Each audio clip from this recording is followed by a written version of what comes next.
São exatamente 20 horas em Brasília, hoje, dia 31 de agosto de 2015, dia do nutricionista.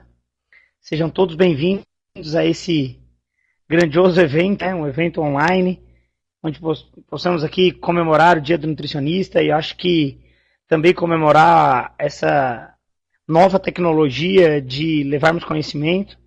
Acho que isso aqui é um grande divisor de águas para que a gente possa levar a ciência e fazer com que a profissão cada vez mais cresça.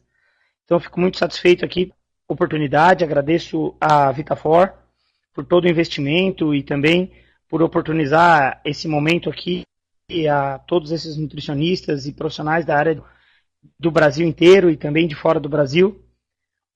Hoje, fechamos as inscrições com mais de 1.500 inscrições. Então, assim, é um número muito representativo, um número muito grande de profissionais interessados em ciência, interessados em nutrição. Então, fico aqui muito satisfeito, agradeço ao Acácio por todo o empenho, por toda a tecnologia e por toda a forma de tratamento aí com todos os alunos, com todo o carinho.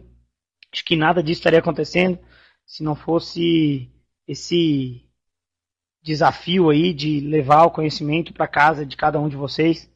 Acho que a Cursos for You está de parabéns por ter dado essa oportunidade de chegarmos aí na casa de vocês. Então, Acácio, muito obrigado. Agradeço também a Débora, da Vitafor, que é quem aceitou o desafio e está aí também presenteando todos os nutricionistas no dia de hoje. Queria dizer que a aula de hoje tem um propósito de levar ciência, conhecimento. Esse é o propósito da aula de hoje. Então, deixo aqui os meus sinceros agradecimentos a todos. Ao pessoal de Natal, que está aí junto com a Rosinha.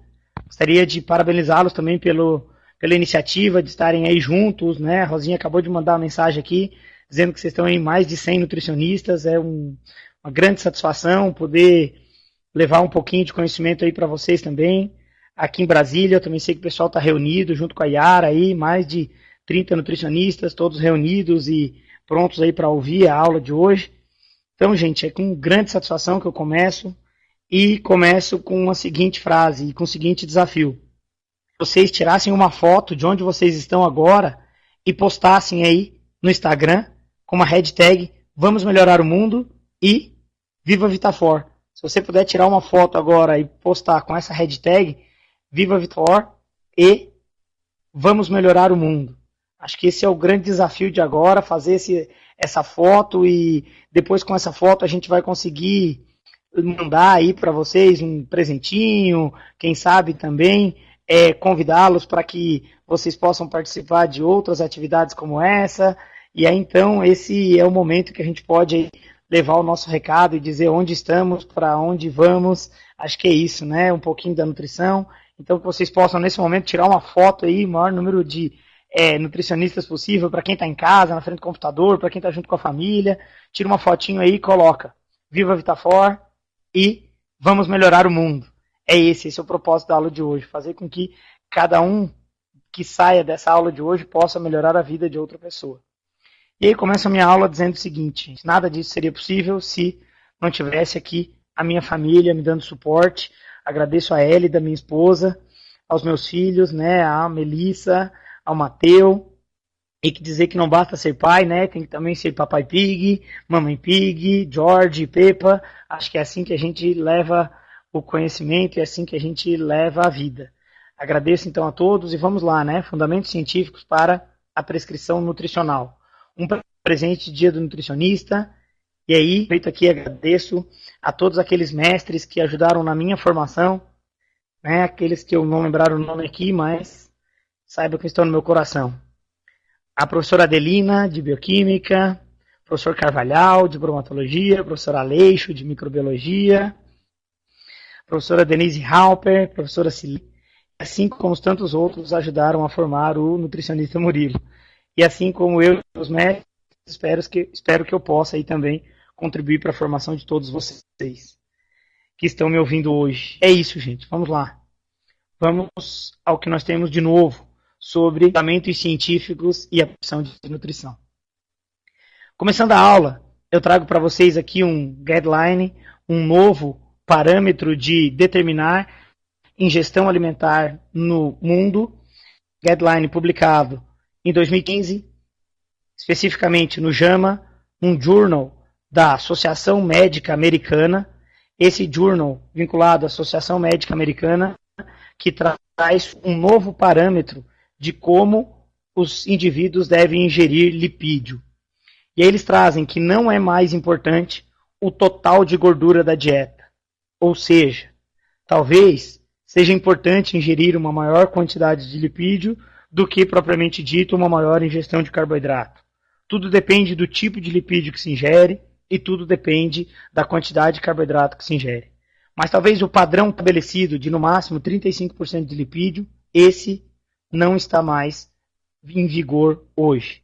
Em 2015, não dá mais para pensar em nutrição e acreditar que todo indivíduo deve ter uma baixa ingestão. Talvez seja interessante aumentar a ingestão de lipídio proporcional à quantidade de carboidrato simples. É o que esse journal publicado em junho de 2015 traz. Um novo guideline, uma nova forma de interpretar o padrão alimentar americano para que se não tenha mais chance de desenvolver doença cardiovascular. Segundo esses autores desta publicação de bastante fator de impacto, com um fator de impacto super alto, eles justificam que o consumo de gordura, desde que seja uma gordura saudável, não leva problema à população para desenvolver um maior índice de doença cardiovascular. E que o grande problema está associado não à gordura, mas sim ao carboidrato simples, ao carboidrato fermentado, aos food maps. Mas o nosso olhar hoje gostaria que fosse para os lipídios. Nas últimas semanas estamos sofrendo aí um ataque sobre gordura, sobre lipídio, o que há de novo, o que há de concreto, o que há de errado sobre gordura. Sobre gordura de coco, sobre gordura de soja, sobre óleo de soja, sobre óleo vegetal. Há uma grande confusão sobre a nutrição e sobre o que é certo e o que é errado sobre a ingestão de lipídios. E aí por isso começa a minha aula de presente no Dia do Nutricionista com esse tema.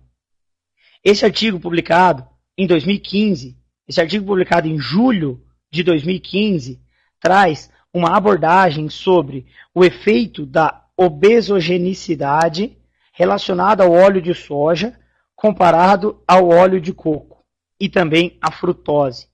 Um estudo experimental onde se avaliou a relação do consumo de óleo de soja e com o consumo de óleo de soja com óleo de coco.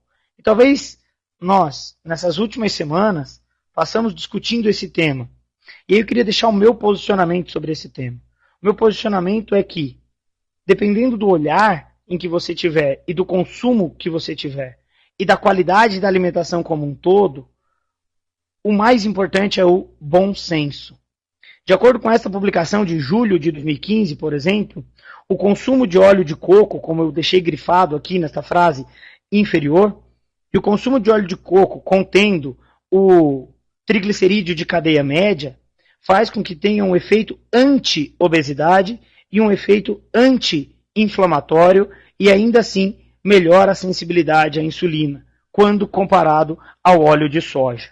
Então nós temos algumas evidências que talvez nos levem a interpretações distintas do que aquilo que vem sendo veiculado pelas mídias sociais ou até mesmo por programas de TV de alto fator de impacto. Então deixo aqui um pequeno recado, um resultado de um artigo científico, que não é a opinião do professor Murilo, é a opinião dos autores desta publicação do dia 22 de julho de 2015, onde eles fizeram a comparação da ingestão de óleo de soja e o efeito obesogênico da ingestão de óleo de soja, quando comparado o efeito obesogênico da ingestão do óleo de coco e até mesmo do excesso da ingestão de frutose. E quando avaliaram isso, a ingestão do óleo de coco fez com que tivesse um efeito anti-inflamatório e uma melhor sensibilidade à insulina em detrimento dos triglicerídeos de cadeia média. Então talvez nós devamos ter bom senso. E acredito que sobre gorduras, o mais importante é compreender sobre os emulsificantes. De acordo com esta publicação do dia 6 de março de 2015 na Nature Reviews, numa revista especializada só sobre imunologia, os autores trazem uma informação dizendo que o consumo de emulsificantes, os emulsificantes associados à dieta, não dependendo se essa gordura é vegetal ou animal, mas sim a adição de emulsificantes que fazem a junção de gordura e açúcar, esses levam a um mecanismo de alteração da microbiota intestinal e, por sua vez, levam à resistência periférica à insulina. E aí eu gostaria de deixar o primeiro recado dessa aula. Deus faz tudo certo. Deus fez as frutas. E as frutas ou são doces ou são gordas. A melancia é doce, mas não é gorda, por mais que ela seja grande. A laranja é doce e não é gorda. A banana é doce e não é gorda. O abacate é gordo, mas não é doce. A amêndoa é gorda, mas não é doce. A castanha é gorda, mas não é doce. Logo, são alimentos de Deus. Agora, se você tem um alimento ao mesmo tempo gordo e doce, não é de Deus.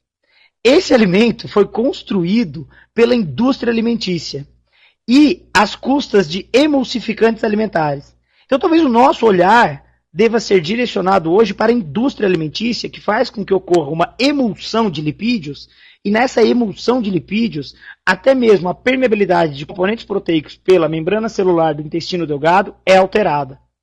E aí, componentes proteicos que não deveriam permear para a corrente sanguínea conseguem permear devido ao uso indiscriminado de emulsificantes. E aí a permeabilidade de uma molécula lipídica associada a uma fração proteica faz com que ocorra uma ativação de anticorpos. E isso, por sua vez, pode desencadear algumas doenças autoimunes. E aí precisamos ter bastante atenção não só à ingestão de lipídios, mas à ingestão de emulsificantes. Talvez esse seja o grande problema da alimentação hoje. E aí nesta publicação do dia 6 de março, os autores trazem isso de forma muito clara. A relação dos emulsificantes e a alteração na composição da microbiota intestinal. E aí quando você olha uma short publication dessa, em uma revista que traz a informação de imunologia de mucosa, você deve procurar o artigo científico que foi citado nessa short publication. E ao buscar o artigo científico, nós temos aqui uma afirmação que deve ser, sim, essa, repensada. Nós temos síndrome metabólica. Notem o que os autores trazem. Síndrome metabólica. A síndrome metabólica relacionada a uma alteração de microbiota intestinal.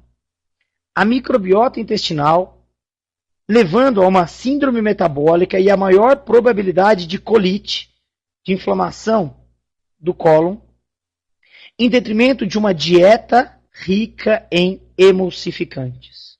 Ou seja, o impacto dos emulsificantes da dieta sobre a síndrome metabólica. Talvez não devemos ficar pensando só nas fontes de óleo, e sim devemos prestar atenção se esse óleo vem ou não com emulsificantes, antes de condenar o coitado do coco. E talvez comer coco seja muito saudável. E talvez o consumo moderado de óleo de coco também seja super indicado.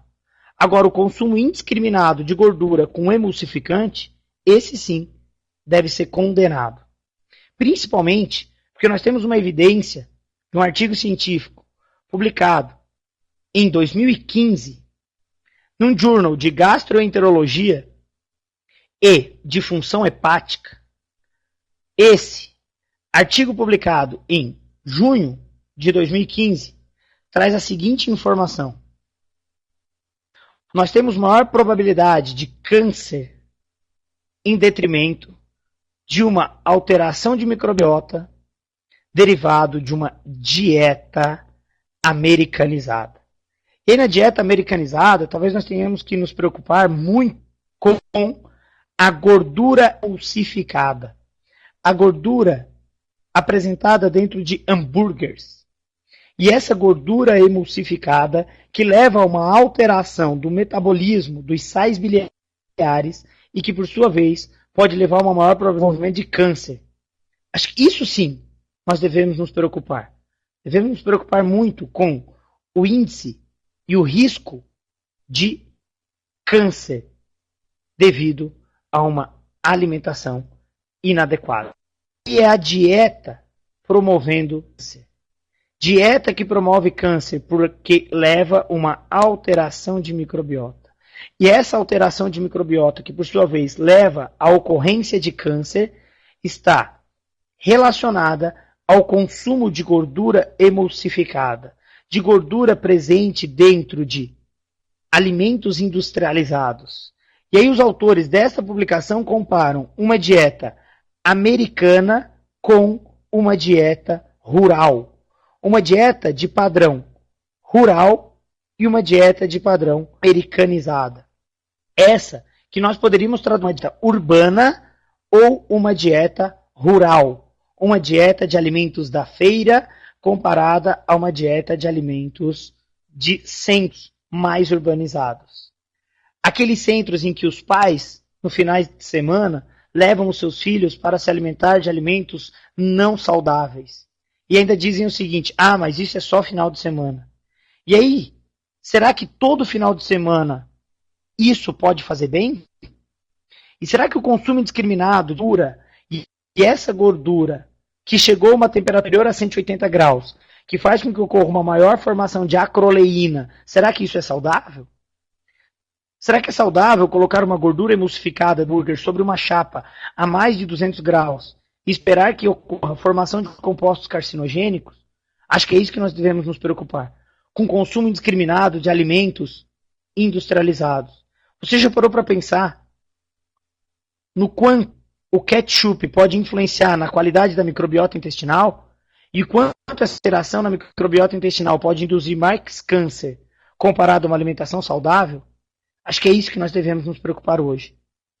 Antes de pensar em fundamentos científicos para a prescrição nutricional, precisamos orientar o nosso paciente a comer comida. Isso sim é saudável. Isso é nutrição. Alimento de verdade. E se formos fazer suplementação, que possamos suplementar alimentos com segurança e que o fundamento científico, como eu acabei de mostrar, talvez o consumo de óleo de coco e de triglicerídeo de cadeia média seja infinitamente mais saudável do que comer fast food. E aí eu tenho aqui um grande problema relacionado a fast food, que é a maior ocorrência de câncer, uma probabilidade de 65 casos de câncer para cada 100 mil habitantes que tem uma alimentação de padrão americanizado. Ao passo que indivíduos que têm uma alimentação de padrão rural têm uma proporção de câncer de menos do que 5 casos para cada 100 mil habitantes. Notem que nós temos aqui uma diferença absurda. 65 casos de câncer para cada 100 mil habitantes com padrão alimentar americanizado ou urbano, ao passo que indivíduos com uma dieta rural têm menos do que 5 casos de câncer para cada 100 mil habitantes. Talvez esse sim seja um dado relevante. E não só ficar aí tentando achar o vilão ou o mocinho no tipo de óleo, e sim no tipo de padrão alimentar. Um padrão alimentar ruim pode levar a déficit nutricional.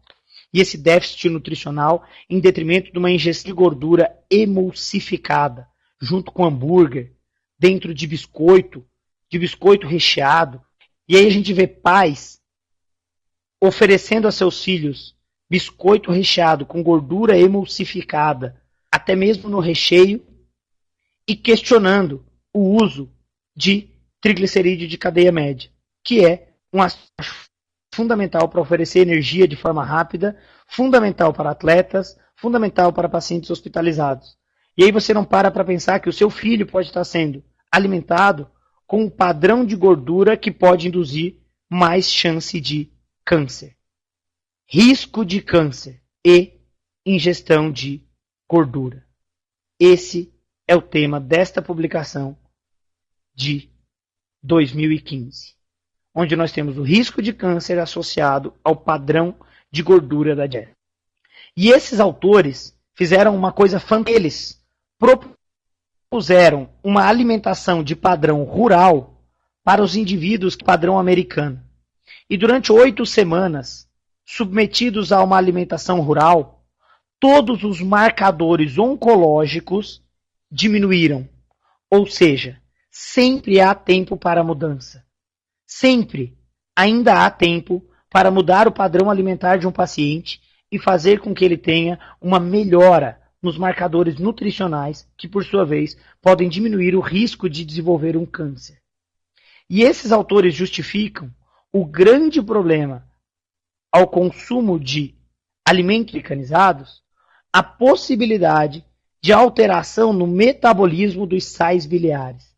E essa alteração no metabolismo dos sais biliares, fazendo com que ocorra mais conversão a ácidos biliares secundários ou o aumento da desconjugação de sais biliares numa dieta de padrão americanizado, é o grande fator de risco para os indivíduos que se submetem a essa alimentação de padrão urbano.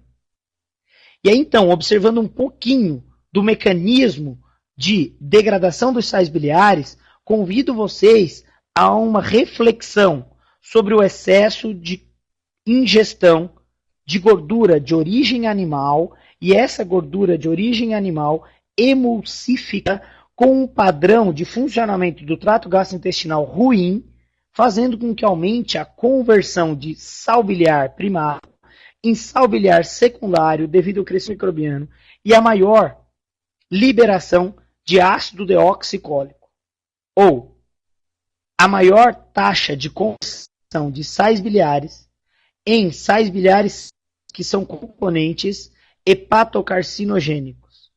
E então precisamos repensar o padrão alimentar e entender que há um componente tóxico derivado do crescimento microbiano de bactérias que sobrevivem na presença de sal biliar no lúmen. Quanto mais sal biliar no lúmen, maior a probabilidade de sobrevivência de proteobactérias. Bactérias que possuem uma capacidade, essas bactérias do grupo dos firmicutes, que conseguem sobreviver na presença de aumentar a conversão do sal biliar primário em sal biliar secundário e, por sua vez, aumentar o pool de ácido deoxicólico, esse DCA. O ácido deoxicólico, que é um derivado da sobrevivência de micro-organismos na presença de sal biliar no lúmen, faz com que ocorra uma maior probabilidade de desenvolvimento de câncer hepático.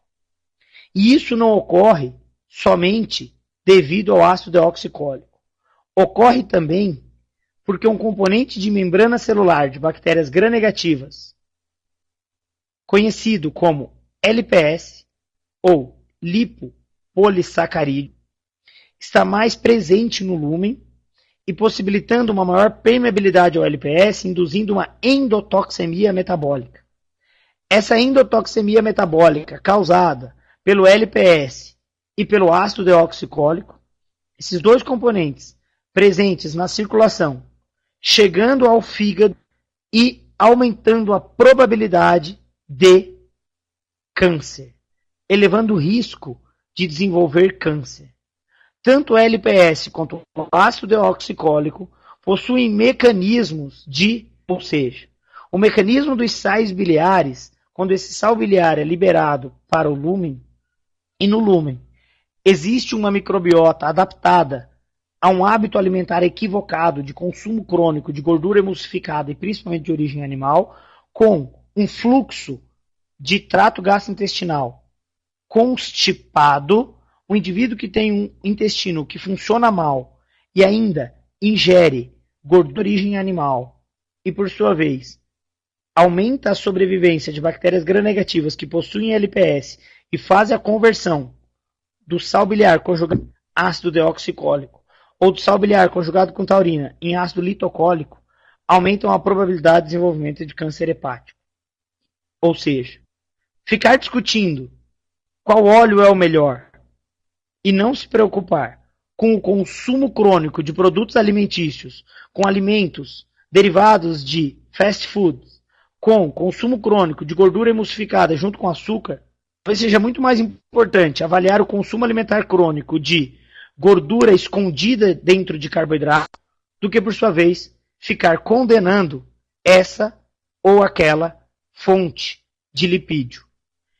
Baseado naquele guideline lá do início da aula, em que o consumo de gordura não é o mais importante, e que sim, o mais importante é a qualidade do lipídio, convido vocês agora para entender um pouquinho da necessidade de ingestão de lipídio, mas de lipídio de qualidade.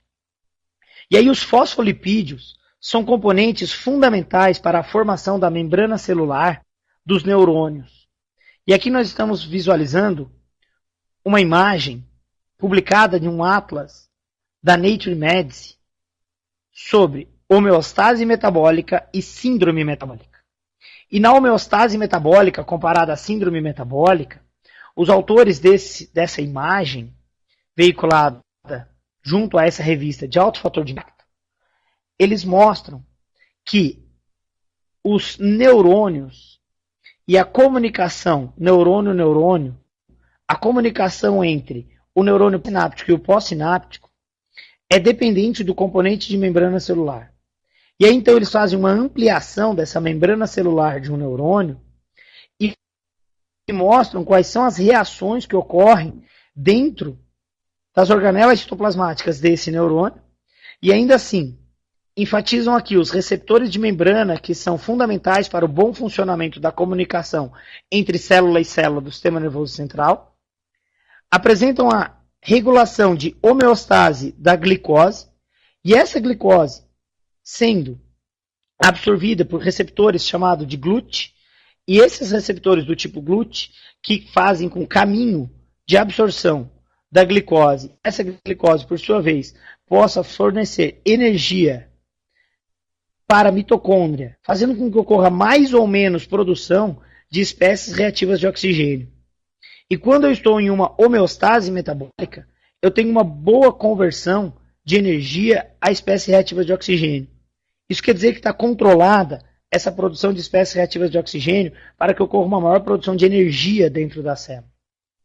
E aí então, aqui, eles também apresentam que na membrana celular é necessário que tenha ligação de insulina e que a relação da produção de insulina no momento pré-prandial é diferente da insulina no pós-prandial. E que a produção de grelina também é diferente do momento pré-prandial do momento pós-prandial. Ao passo que no momento antes da ingestão de alimentos eu tenho maior produção de grelina. E no momento pós-ingestão alimentar eu tenho menos produção de grelina. E essa grelina atuando no sistema nervoso central, dependendo da qualidade da membrana celular desse neurônio. Se nós compararmos esse neurônio em homeostase metabólica com o neurônio em síndrome metabólica, que é isso que nós observamos agora, na síndrome metabólica, nós conseguimos evidenciar aqui uma alteração na membrana celular, uma maior oferta de glicose, e essa maior oferta de glicose em detrimento de uma resistência periférica à insulina, isso faz com que ocorra um aumento da insulina, e essa resistência periférica à insulina faz com que ocorra um maior aporte de glicose, essa maior aporte de glicose faz com que ocorra um maior aporte energético aqui, e isso faz com que aumente essa setinha para cima da espécie reativa de oxigênio. Essa maior produção de espécies reativas de oxigênio leva a dano às células do próprio sistema nervoso central. Mas existe sim uma chance de melhorar essas células do sistema nervoso central e diminuir essa resposta de estresse oxidativo. E essa resposta de estresse oxidativo, essas espécies reativas de oxigênio, podem ser minimizadas em detrimento de uma correta ingestão alimentar de fontes de lipídio. E aí, então, talvez uma das estratégias seja diminuir a oferta de glicose, de carboidrato nessa dieta, e para diminuir o percentual de carboidrato, nós precisamos elevar o percentual de lipídio. Só que precisamos elevar o percentual de lipídio, mas de lipídio de qualidade. E aí talvez a melhor fonte de lipídio a ser ingerida seja uma fonte de lipídio rica em ômega 3. Nessa publicação aqui, os autores mostram a capacidade cognitiva relacionada à ingestão de energia. E por sua vez eles mostram aqui que dois componentes são fundamentais para garantir a capacidade cognitiva.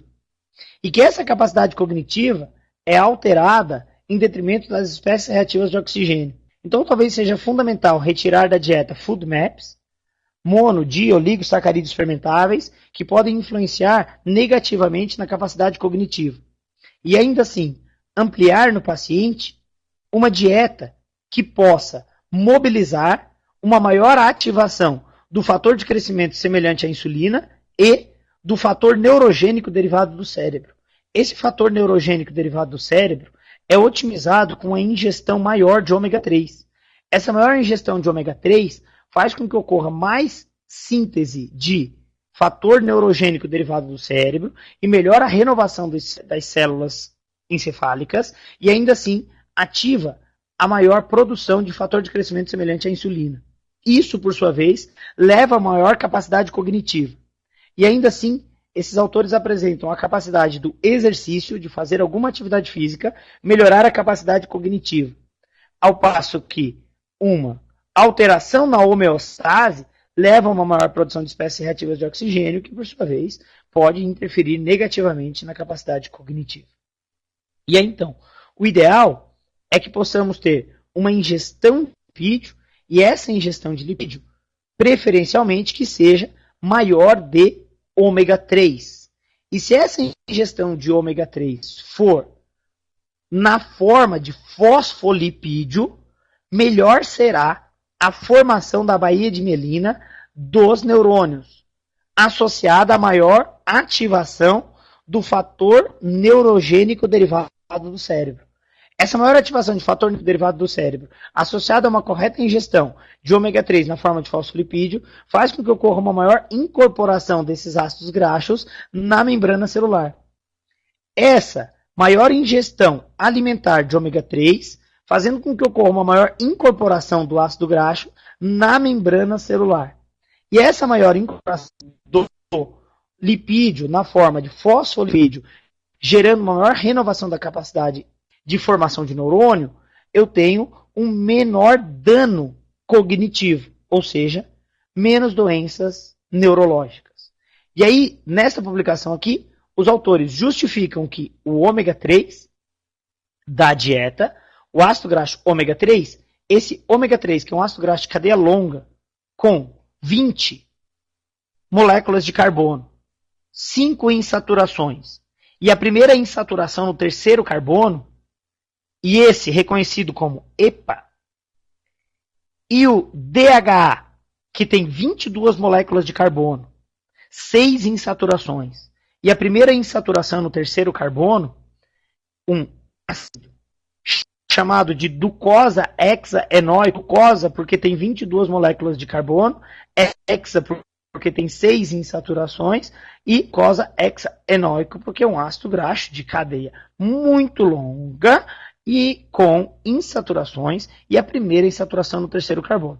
Nessa imagem aqui, os autores ampliam a membrana celular do neurônio pré-sináptico e mostram que, como componente desse fosfolipídio derivado da membrana celular do neurônio, existe o DHA.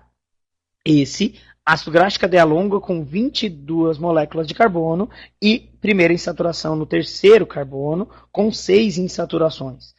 E essa ativação, essa formação, ainda dependente do aporte energético que o ômega 3 pode levar. O ômega 3 levando energia para os organelas citoplasmáticos do sistema nervoso central, ainda assim, olha que interessante aqui, esse aporte, esse metabolismo energético, faz com que ocorra uma ativação do fator neurogênico derivado do cérebro, e esse fator neurogênico derivado do cérebro melhora a renovação dessa membrana celular, e ainda assim, uma ativação desse fator de crescimento semelhante à insulina. Ao passo que o fator de crescimento semelhante à insulina também pode vir derivado do músculo e do fígado, mostrando que uma atividade física pode também levar essa ativação, e também componentes de outros alimentos podem levar uma ativação de fator de crescimento semelhante à insulina, como a ingestão de proteína de soro de leite, whey protein, por exemplo, melhora essa produção. E isso, então, pode ser observado nessa formação de membrana celular do sistema nervoso central. Ainda assim, temos mais uma justificativa científica de por que utilizar ômega 3 e por que prescrever ômega 3. O DHA DHA tem a capacidade de reduzir o processo inflamatório próximo à membrana celular dos neurônios e diminuir o processo inflamatório. Ele tem uma capacidade de diminuir a agregação plaquetária e, além de diminuir essa agregação plaquetária, ele tem uma capacidade de promover uma melhor oxigenação e uma melhor capacidade de transporte sanguíneo e de nutrientes próximo aos neurônios. Então, eu tenho 3 fatores que justificam cientificamente o porquê é interessante prescrever DHA para melhorar a capacidade cognitiva. E aí nós temos essa publicação aqui de uma revista científica especializada em função neurológica, uma revista de neurociência que traz dos nutrientes na função cerebral. Então, são os alimentos do cérebro, os efeitos dos nutrientes sobre essa função cerebral. E essa primeira frase apresentada pelos autores, eu achei ela de grande sabedoria, onde eles mostram que, com a compreensão e de todas as bases moleculares dos efeitos dos alimentos sobre a cognição, isso vai nos ajudar a determinar a melhor forma de manipular a dieta, para que com essa manipulação da dieta, possamos aumentar a resistência dos neurônios e ainda assim promover mais aptidão mental. E aí, esses autores mostram que com a maior ingestão de DHA ao longo dos anos, a capacidade cognitiva da espécie humana melhorou e que, inclusive, houve uma adaptação da caixa craniana para que tivéssemos maior capacidade de neurogênese e, por sua vez, uma maior capacidade cognitiva. E aí eles trazem aqui uma informação bastante relevante, que é a ingestão derivada do intestino, do hábito alimentar, levando o componente ao encéfalo. Nós temos aqui, então, a relação de intestino, e no intestino, uma maior ativação de fator de crescimento semelhante à insulina, já relatado, uma maior produção de insulina, a maior produção de grelina, essa maior produção de glucagon-like peptídeo. Então, eu tenho aqui função intestinal, e essa função de trato gastrointestinal específica de maior produção de fator de crescimento semelhante à insulina, podendo influenciar no sistema sensorial e na capacidade cognitiva, e isso derivado do nosso trato gastrointestinal. Ainda assim, uma influência da leptina, derivada do tecido adiposo, influenciando no eixo de saciedade, no núcleo arqueado, podendo influenciar negativamente ou não, dependendo do suporte nutricional derivado de intestino, mas mostrando aqui uma capacidade de adequação do sistema imunológico também, em detrimento dessa produção de fator de crescimento semelhante à insulina. Bom, esses autores também trazem uma tabela, e nessa tabela eles mostram quais são os nutrientes que têm a capacidade de influenciar a resposta neurológica. Então, a capacidade cognitiva derivado dos lipídios da dieta. E aí, nessa primeira linha aqui, os autores mostram a relação do ômega 3, mais especificamente do docosahexanoico, que é o ácido chamado, e essa relação do DHA com uma função, um efeito cognitivo, uma melhora na capacidade cognitiva quando se uma ingestão correta de ômega 3, inclusive citado aqui uma melhora na capacidade cognitiva e até mesmo de doenças, de desordens neurológicas como o mal de Alzheimer. E aí eu tenho aqui uma resposta dessa ingestão de ômega 3 melhorando a capacidade cognitiva. Então eu acho que ao invés de ficar brigando e discutindo qual é o melhor tipo de óleo, que possamos melhorar na vida do paciente a ingestão de ômega 3. E aí eu tenho aqui uma síntese dos alimentos que podem conter ômega 3. E aí eu tenho aqui peixes, crio, e olha que interessante, o crio é um pequeno crustáceo derivado do mar da Antártida, das águas profundas e geladas, que é o primeiro crustáceo da cadeia alimentar dos peixes, que se alimenta de algas, que por sua vez faz com que ocorra uma concentração de DHA na sua camada lipídica. Então, os peixes que se alimentam de krill também são boas fontes de ômega 3, mas o krill talvez seja, na cadeia alimentar, o primeiro acumulador desse ômega 3, derivado das algas, que são o alimento do krill. Então, temos aqui uma boa fonte de ômega 3, que é o óleo de krill, e ainda assim, como relatado pelos autores do salmão, é importante que façamos uma referência ao salmão do mar, o salmão de extrativismo. E aí eu falava aqui de fontes de lipídio e fontes de ômega 3, mostrando a capacidade do ômega 3 de melhorar a função cognitiva e ainda assim com a capacidade de diminuir até mesmo o mal de Alzheimer. E aí falava de fontes de lipídio, mostrando que o óleo de krill é uma excelente fonte de lipídio, ômega 3, cadeia alimentar marinha, e se alimenta das algas, que são fontes de ômega 3. E que prestar bastante atenção quando prescrevemos salmão para o nosso paciente, acreditando que esse salmão vai ser uma boa fonte de ômega 3. Então é importante prestar atenção se esse salmão é um salmão de origem de cativeiro, porque quando ele é originário de cativeiro, ele é alimentado com ração e não se alimenta à base dessas algas e, por sua vez, ele não tem uma boa fonte de ômega 3. E aí, então, muitas das vezes é fundamental que possamos suplementar ômega 3 de forma para que tenhamos uma boa ingestão de ômega 3. E aí você pode pensar em prescrever ômega 3 na forma de ômega 3, com vitamina E, com maior ou menor concentração de DHA, mas sempre pensando que para a capacidade cognitiva, para a gestante, é fundamental que se tenha pelo menos uma prescrição de 600 miligramas de DHA. E que se pense aí numa prescrição de pelo menos 2 gramas de óleo de peixe dia. 2 gramas de óleo de peixe dia, nós estamos falando aí em torno de ou 4 cápsulas de ômega 3, se for prescrever ômega 3. Já, se a prescrição for na forma de óleo de krill, acredito que com 2 a 3 cápsulas você já tenha uma quantidade significativa de ômega 3, porque ele vem na forma de fosfolipídio e ainda com astaxantina e fosfatidilcolina, podendo garantir uma melhor capacidade de absorção do que quando comparado a um ômega 3 veiculado em etióester. Mas esses autores mostram outros nutrientes, outros alimentos que podem melhorar a capacidade cognitiva.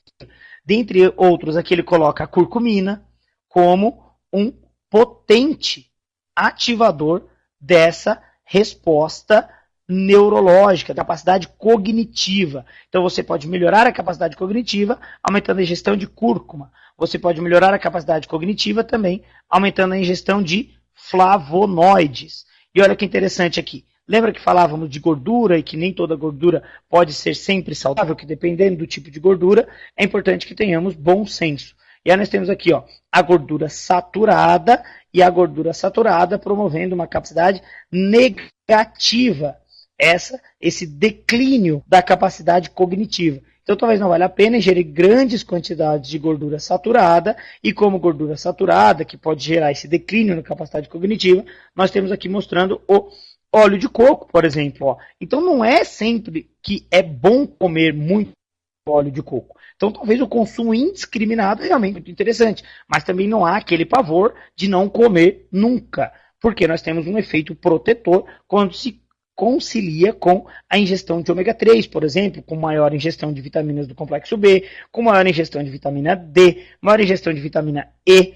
E olha que interessante, nós temos algumas fontes de ômega 3 que já vêm com vitamina E. E aí você tem um efeito sinérgico, tanto do ômega 3 quanto da vitamina E, para um efeito de melhor capacidade cognitiva. Ainda temos aqui a colina, influenciando positivamente na capacidade cognitiva. E aí talvez seja interessante, se você tiver uma possibilidade de prescrição de ômega 3 com colina, seja interessante. E uma das formas que nós temos isso é na forma de óleo de krill. E ainda aqui, como componentes necessários, zinco, selênio, cálcio, cobre e até mesmo o ferro exerce um papel na função cognitiva. Só interessante que, se quando pensar em prescrever ferro, que seja um ferro quelado. Esse ferro quelado pode exercer um papel bem interessante na função cognitiva. E ainda, continuando aqui a nossa explicação sobre ingestão de lipídio, vou mostrar a vocês aqui um artigo publicado recentemente que traz a influência do ômega 3 e essa capacidade de utilizar o ômega 3 para um efeito anti-inflamatório quando comparado ao ômega 6. Então aqui nós podemos olhar a cascata do lado esquerdo, nós temos uma cascata de degradação do ômega 6 e essa cascata do ácido araquidônico levando a uma resposta pró-inflamatória, esse aumento de resposta inflamatória em detrimento da ativação das prostaciclinas e dos tromboxanos. No entanto, quando tem uma maior ingestão de ômega 3, do eicosapentenoico, e nesse caso aqui estamos falando do EPA, do eicosapentenoico. Então talvez seja interessante, naquele indivíduo que tem uma ingestão de ômega 6 elevada, você elevar a ingestão de ômega 3 para que simultaneamente ocorra uma resposta anti-inflamatória quando comparada a uma resposta pró-inflamatória relacionada ao ômega 6. E essa publicação aqui corrobora aquela informação apresentada lá no artigo do início, em que eu mostrava a comparação, o segundo slide da aula, entre a ingestão de óleo de coco e óleo de soja. O óleo de soja é uma excelente fonte de ômega 6, e esse ômega 6 aqui gerando uma resposta pró-inflamatória, diferente do ômega 3 derivado de peixes, e também diferente do que foi a conversa entre ômega 6 derivado de soja comparado ao óleo de coco. Então nós temos aqui uma resposta de menor processo inflamatório, menos agregação plaquetária e mais vasodilatação quando temos a ingestão de ômega 3. E ainda nesta publicação, os autores mostram uma resposta positiva ao ômega 3 na maior taxa de utilização de gordura no músculo. Então, essa é a melhor capacidade de degradação do lipídio no músculo quando se tem uma maior ingestão de ômega 3. Nesse próximo slide, então, vou mostrar essa capacidade de utilização do ômega 3. E a maior ingestão de ômega 3, aqui a gente pode observar o ômega 3, parte superior, passando por uma função hepática e até chegar no tecido muscular. E no tecido muscular ele melhora essa captação de glicose, isso é fundamental, melhorar a captação de glicose. Lembra que quando mostrava lá no início a membrana celular de um neurônio, na síndrome metabólica, eu apresentei um aumento da glicose sanguínea. E aquele aumento da glicose sanguínea aumentando a resposta de maior produção de espécies reativas de oxigênio. Agora, quando você aumenta a ingestão de ômega 3, você melhora a captação de glicose. Melhorando a captação de glicose, por sua vez, você gera também uma maior taxa de oxidação do lipídio no músculo, melhorando a de oxidação desse lipídio no músculo, melhora a taxa de queima de gordura e, por sua vez, melhora essa taxa de captação da glicose, fazendo com que fique a glicose circulante e diminua aquela espécie reativa de oxigênio.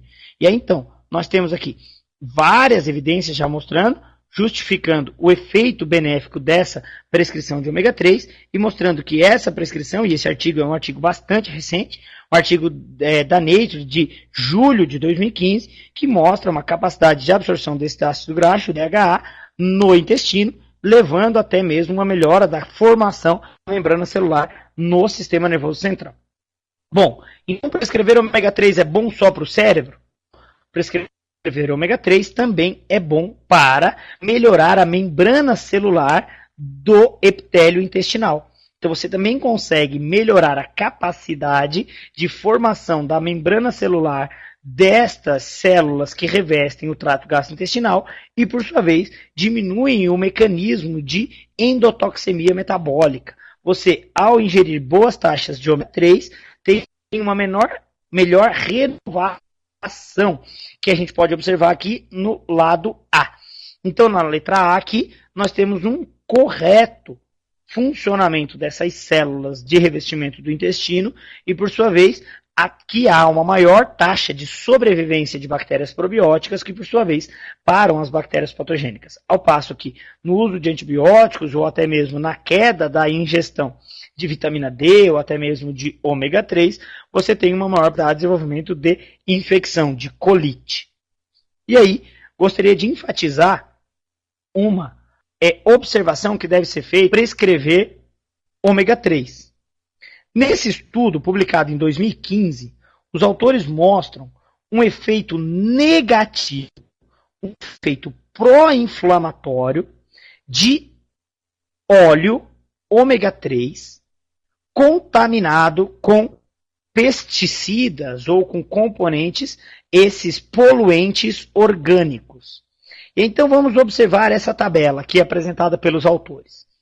Primeiro, eles comparam um grupo como controle. Esse controle ingeriu um óleo, que não é um óleo de peixe. Essa tabela do meio é o oil fish, óleo de peixe. Então aqui eu tenho óleo de peixe, controle, e oil fish contaminado com poluentes orgânicos. Então aqui na coluna mais à direita, poluentes orgânicos e o óleo de peixe. Na coluna do meio, óleo de peixe. E na coluna da esquerda, o controle. Quando a gente avalia a produção e a melhor ativação da enzima antioxidante, e aí nós temos aqui a superóxido dismutase, a SOD. A SOD, por exemplo, que no controle, ela está aqui com a letrinha B, mostrando que eu não tenho uma boa taxa de produção de SOD. E que essa letrinha B também se refere ao óleo de peixe contaminado. Ou seja, a quantidade de SOD do óleo de peixe contaminado é comparada ao controle. No entanto, quando eu tenho um óleo de peixe não contaminado, eu tenho uma maior expressão da SOD. Ou seja, eu tenho um efeito de redução das espécies reativas de oxigênio. Eu tenho um efeito protetor da capacidade cognitiva. Eu tenho uma melhor expressão da superóxido dismutase quando eu tenho uma ingestão de óleo de peixe não contaminado. E ainda assim, uma melhor taxa quando comparado ao controle e quando comparado ao óleo de peixe contaminado, da expressão também da glutationa S-transferase. Essa maior taxa de conversão de glutationa S-transferase e de superóxido dismutase nos trazem uma evidência de que ingerir óleo de peixe só se ele não for contaminado. E aí qual é o óleo de peixe que não é contaminado? É aquele que apresenta um laudo de segurança. E é importante que você, quando for prescrever um óleo de peixe, que avalie se ele tem um laudo de ausência de metal pesado, por exemplo. E aí essas empresas possuem uma certificação que se chama certificação IFOS. IFOS. I-F-O-S. IFOS. Essa certificação garante que um óleo de peixe que você for prescrever não esteja contaminado. Bom, e aí então vamos migrando esse nosso portfólio científico aqui de prescrição nutricional para a prescrição nutricional de ômega 3, e essa prescrição nutricional de ômega 3 para diminuir o efeito de endotoxemia metabólica. Olha que interessante. Nós conseguimos prescrever ômega 3 e diminuir a taxa de endotoxemia metabólica. Para quem me acompanha, né, sabe que eu sou um grande defensor da microbiota intestinal saudável, e aqui então nós temos um suplemento nutricional, uma alteração na microbiota intestinal, e aí então esses autores, esta publicação de junho de 2015, essa publicação especificamente do dia 11 de junho de 2015, eles dizem o seguinte: quanto maior a ingestão de ômega 3, maior será a morte de Escherichia coli, ou seja, menor a taxa de sobrevivência de Escherichia coli, quanto menos for a quantidade de micro-organismo gram-negativo, menor será a taxa de permeabilidade ao LPS, o componente de membrana celular da bactéria gram-negativa. Quanto menor a taxa de permeabilidade ao LPS, menor a probabilidade de endotoxemia metabólica. Quanto menos LPS, menos endotoxemia metabólica, menos ativação de LPS no Toll-like receptor 4. Quanto menos ativação de LPS no Toll-like receptor 4, menor será a síndrome metabólica e, consequentemente, menor será a lipogênese no tecido adiposo, menor será a lipogênese hepática e menor será o acúmulo de gordura no músculo. Olha como é fundamental, então, aumentar a prescrição de ômega 3 para que, por sua vez, tenhamos uma microbiota mais saudável, com menor permeabilidade ao LPS, menos ativação de Toll-like receptor 4 e, por sua vez, menos resposta inflamatória e, consequentemente, menos síndrome metabólica. Mas, sobre síndrome metabólica, convido vocês a um caminho sobre a síndrome metabólica e a função hepática. E aí, nessa função hepática, é importante que possamos compreender a relação dos hormônios envolvidos nesse processo da síndrome metabólica, mas não só nos hormônios, ainda compreender o mecanismo de absorção no intestino, essa maior taxa de ingestão de glicose, que por sua vez pode influenciar na maior taxa de glicose 6-fosfato, e a maior taxa de glicose 6-fosfato, por sua vez, pode influenciar a maior taxa de lipogênese. E essa maior taxa de lipogênese, por sua vez, pode estar influenciada por uma menor produção de hormônio tiroidiano, menor conversão de T4 a T3, fazendo com que ocorra um menor catabolismo de glicose, por sua vez, um maior apicose, essa maior aporte de glicose, ativando uma maior resposta de lipogênese hepática, e a maior lipogênese hepática, por sua vez, aumentando a quantidade de ácido graxo livre, e essa maior quantidade de ácido graxo livre pode aumentar a taxa de triglicerídeo, e aumentando a taxa de triglicerídeo, você tem uma maior taxa de estoque de lipídio no fígado, e uma maior lipogênese hepática, uma maior esteatose hepática. E aí, sobre esteatose hepática, gostaria de levar o olhar de vocês para uma alteração no metabolismo de sais biliares, que pode influenciar negativamente a microbiota intestinal, gerar o ciclo vicioso dessa inflamação crônica, que é a obesidade ou a síndrome metabólica. E aí, então, precisamos saber o que suplementar para reverter o estado de síndrome metabólica. E aí temos aqui uma imagem que mostra o efeito de sobrecarga hepática em detrimento de uma alteração de microbiota no trato gastrointestinal. Essa alteração de microbiota no trato gastrointestinal pode levar a uma alteração de permeabilidade, que por sua vez leva a uma maior permeabilidade ao LPS, que na verdade é um PAMP, um padrão molecular associado a patógeno. A maior permeabilidade ao PAMP, que é um LPS, leva a uma maior ativação das caspases, que por sua vez leva a uma maior ativação do inflamassoma.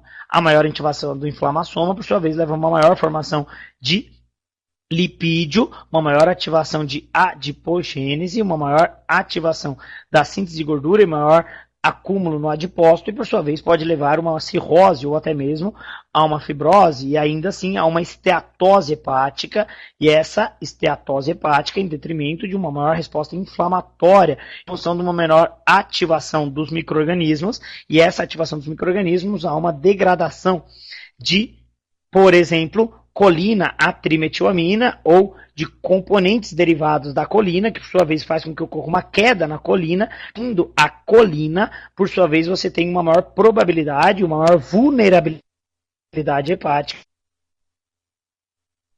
a uma esteatose. Então talvez seja interessante você, na esteatose, modular a microbiota com uma prescrição de probióticos, que você prescreva pelo menos 1 bilhão de cada uma das cepas, que você tenha pelo menos 3 cepas de lactobacillus para 2 cepas de bifidobactérias.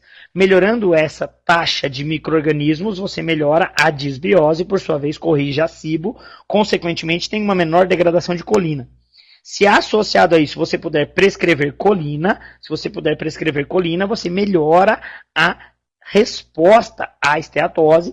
Mas para prescrever colina, é importante que antes você trate a microbiota do trato gastrointestinal. Para tratar a microbiota do trato gastrointestinal, é importante que você tenha a prescrição de probióticos, que você tenha uma proporção maior de lactobacillus bactérias, porque os lactobacillus têm maior taxa de sobrevivência no intestino delgado quando comparado às bifidobactérias. E aí trago para vocês aqui uma publicação recente, uma publicação de 2015, que eu, particularmente, ao montar essa aula, fiquei fascinado por essa publicação, porque os autores justificam a característica, o fenótipo metabólico da criança, a característica de microbiota do intestino da gestante no momento pré-gestacional.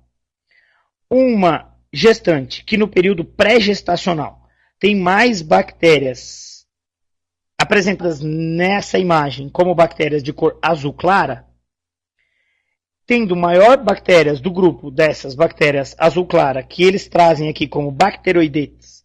E aí dentro dos bacteroidetes nós temos os lactobacilos e as bifidobactérias, por exemplo. Tendo mais lactobacilos e bifidobactérias ou mais bacteroidetes, você tem uma microbiota mais saudável e um efeito eutrófico pré-gestacional. Ao passo que na gestação, essa microbiota se mantendo equilibrada, você vai ter uma probabilidade de contaminar o bebê com uma microbiota possivelmente mais saudável e, por sua vez, o fenótipo metabólico da criança e do adolescente vai ser melhor em detrimento de um controle da microbiota desde o momento pré-gestacional até o momento gestacional e, por sua vez, melhorar o fenótipo metabólico da criança. Então, é fundamental que tenhamos uma prescrição de bactérias probióticas desde o momento que antecede ou no planejamento da gravidez, durante a gravidez e até uma manutenção durante a gestação para que dentro da vida uterina ainda ocorra uma melhor contaminação do feto e, por sua vez, levará a um fenótipo metabólico saudável. E o contrário aqui também é apresentado, quando eu tenho uma maior taxa de sobrevivência de bactérias do grupo dos Firmicutes, dos Clostrídeos, por exemplo, isso é potencialmente mais obesogênico, mesmo no momento pré-gestacional, pode se manter no momento gestacional, gerando complicações dessa gestação, e ainda assim possibilita uma contaminação ainda dentro da vida intrauterina desse feto, ter uma adversidade metabólica após nascimento. Então é fundamental que possamos prescrever probióticos na gestação e que essa prescrição ocorra. Antes, eu sempre defendi que nós deveríamos prescrever probióticos do terceiro trimestre de gestação ao sexto mês de amamentação. Depois dessa publicação e de toda a leitura desse artigo, eu estou convencido que é importante prescrever probiótico desde o planejamento de uma gestação até o sexto mês de amamentação. E aí você pode prescrever probióticos aí numa proporção de pelo menos 5 bilhões. Você pode pensar em 1 bilhão de cada uma das cepas, ou 1 vezes 10 na 9, formadora de colônia, uma proporção de mais lactobacilos do que bifidobactérias, porque os lactobacilos têm maior taxa de sobrevivência no intestino delgado e, por sua vez, conseguem ter uma maior ativação de células de Paneth, especificamente no domínio de oligomerização de nucleotídeo, um receptor citoplasmático das células de Paneth, que faz com que ocorra uma maior produção de peptídeos antimicrobianos e uma maior taxa de sobrevivência de bactérias gram-positivas ou até mesmo de bacteroidetes, que por sua vez pode levar a uma melhora no fenótipo metabólico dessa criança. E aí, nós podemos modular microbiota com probióticos, podemos modular microbiota com ingestão de glutamina, podemos modular a microbiota com ingestão de fibras solúveis. E aí, nesta publicação aqui, uma publicação da Nature, de gastroenterologia, do dia 18 de junho de 2000, do dia do aniversário da Mel, nós temos aqui a influência da microbiota na obesidade, na síndrome metabólica e nas desordens do trato gastrointestinal.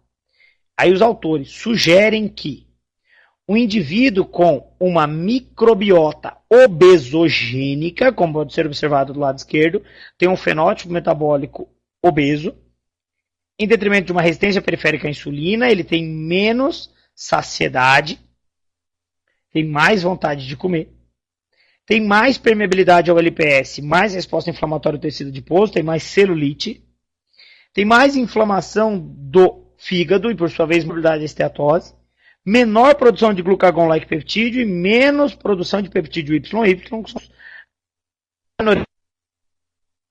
anorexígenos que geram mais saciedade. Como eles estão em queda devido à microbiota ruim, o indivíduo tem mais vontade de comer. Ainda assim, os autores justificam que aqui você tem uma menor taxa de oxidação de lipídio no músculo e uma menor taxa da produção de butirato. Ao passo que indivíduos que têm uma microbiota saudável têm um efeito eutrófico e uma melhor sensibilidade à insulina, consequentemente eles têm menos vontade de comer, ou seja, tem um aumento de saciedade, tem uma menor permeabilidade ao LPS, menos inflamação do tecido adiposo, menos produção de acetato propionato e menos lipogênese hepática, maior produção de peptídeo Y que são sacietógenos e ainda assim uma maior taxa de oxidação de gordura no músculo e maior taxa de produção de butirato, de proteção no cólon. Ainda nessa mesma publicação, os autores trazem o termo SIBO, que é a síndrome do supercrescimento bacteriano no intestino delgado, derivado de uma disbiose. Isso podendo levar a uma maior ativação do LPS no Toll-like receptor 4 e levando uma resposta inflamatória hepática e ainda assim uma degradação de colina. E a degradação de colina podendo levar a um componente hepatotóxico. E aí então, gente, como fazer essa modulação de microbiota intestinal?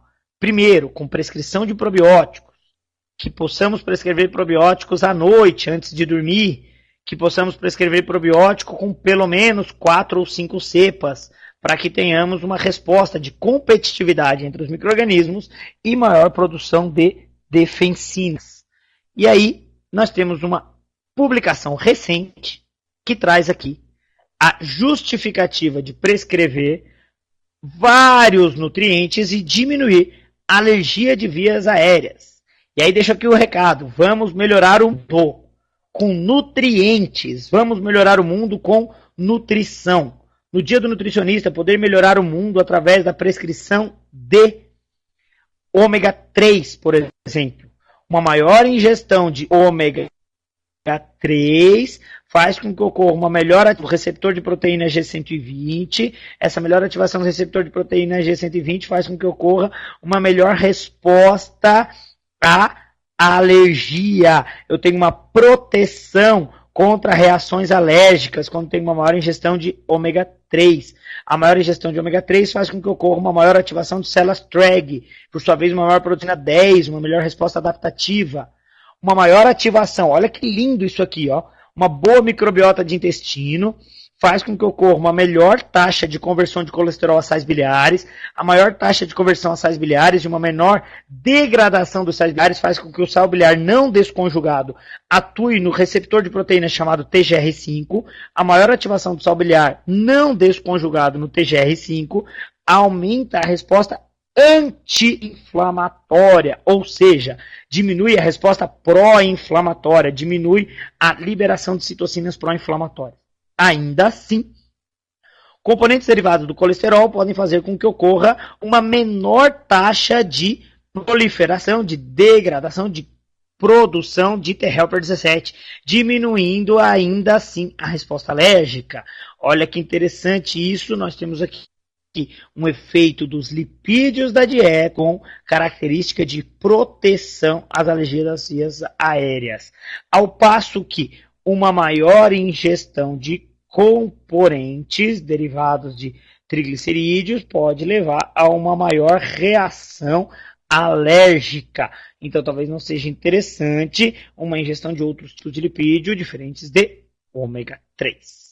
E uma maior ingestão de ômega 6 aqui, por exemplo, levando a uma resposta pró-inflamatória, uma maior ativação de citocinas pró-inflamatórias, diferente da maior ingestão de ômega 3. Então, talvez seja fundamental para diminuir as alergias das vias aéreas a maior ingestão de ômega 3.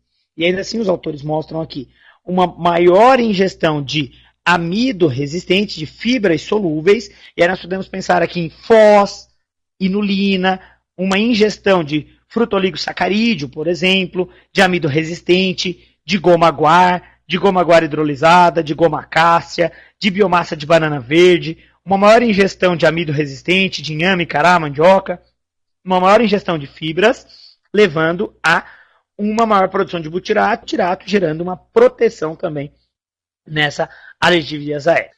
E aí, os autores aqui também justificam, e nós estamos falando de uma publicação muito recente, uma publicação de 2015, que traz a informação aqui de ingestão de vitamina A e vitamina D, tanto a vitamina A quanto a vitamina D, gerando uma menor ativação inflamatória, uma queda na resposta inflamatória, com essa maior taxa de ingestão de vitamina D e uma taxa de vitamina A, fazendo com que também caia essa ativação de T-helper 17, que por sua vez faz com que caia essa resposta alérgica. Então gera aqui uma maior proteção contra as reações alérgicas quando eu tenho uma boa taxa de ingestão de vitamina A.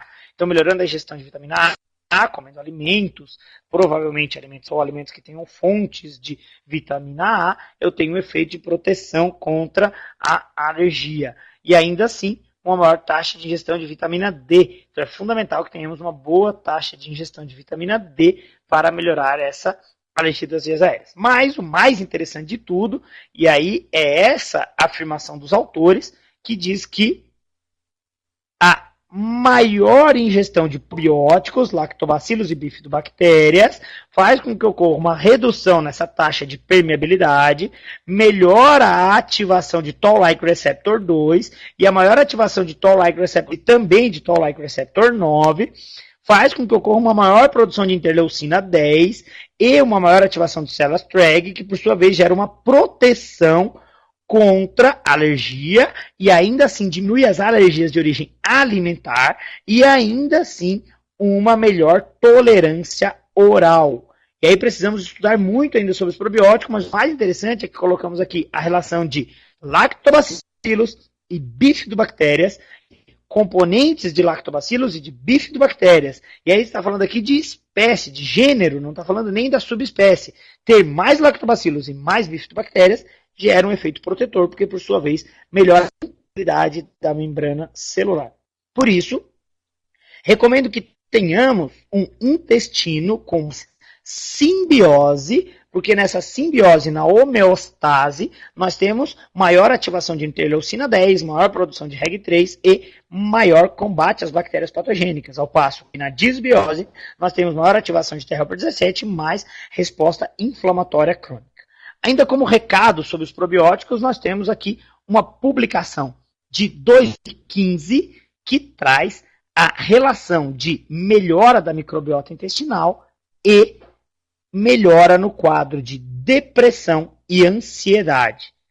Esses autores submeteram indivíduos a uma dieta de 8 semanas com 8 cepas de probióticos e diminuíram todos os padrões de ansiedade e depressão nos humanos que ingeriram os probióticos. Então nós temos aqui um estudo feito em humanos, em maio de 2015, em que foi prescritóticos durante 8 semanas e todos os padrões de ansiedade e depressão foram diminuídos.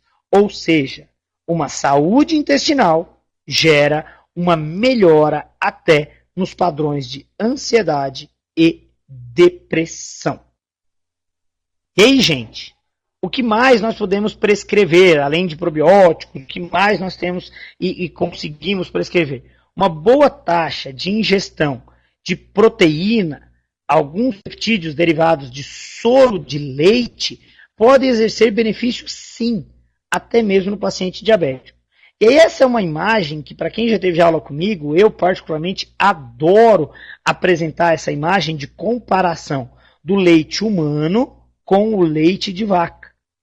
No leite humano, nós temos uma produção de pelo menos 60% de proteínas de soro do leite. Ao passo que no leite de vaca, nós temos somente 20% da taxa de produção de proteína do soro do leite. Então, quando eu pensar em prescrever leite, que pelo menos ele seja na forma de soro de leite. Porque o whey protein já tem várias aplicabilidades clínicas. Dentre essas aplicabilidades clínicas do whey, eu tenho um efeito antidiabetes. E olha que interessante isso. Um efeito antidiabetes mellitus tipo 2.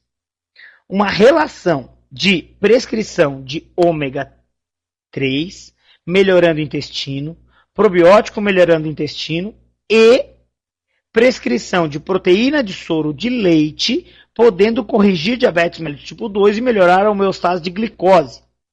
Esses autores sugerem que a inibição de dipeptidilpeptidase 4 por proteína de soro de leite gera uma resposta positiva contra a diabetes mellitus tipo 2.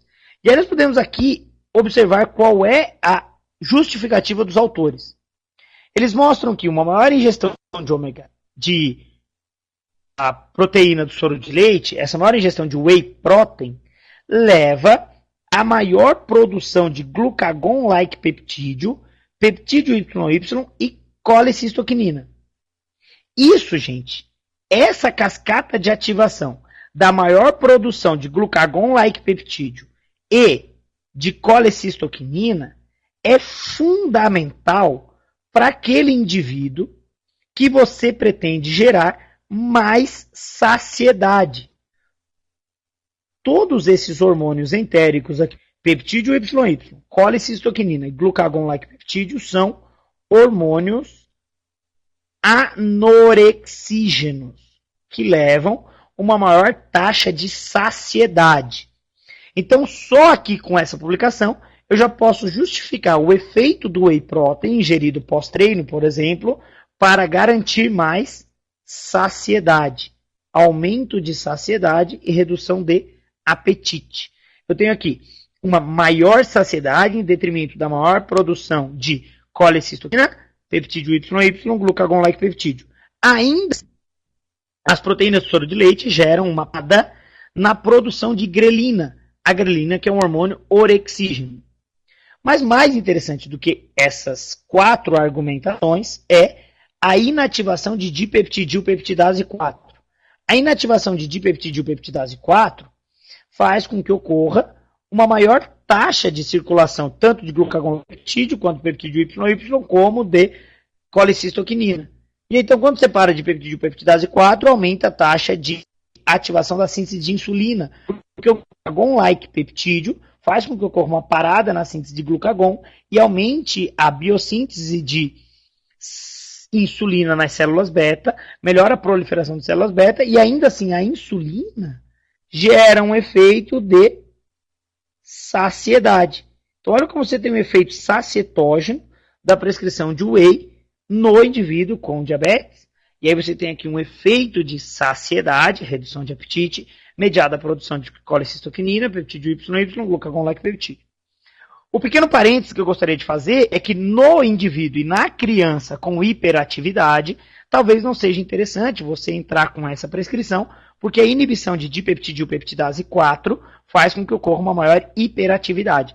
E aí talvez então não seja interessante na criança com hiperatividade. Agora, olha que interessante. Você melhora a taxa de produção de glucagon-like peptídeo, você gera mais neuroproteção, menos apetite, maior biossíntese de insulina, mais proliferação de células beta e menos apoptose das células beta, que é a morte ao acaso.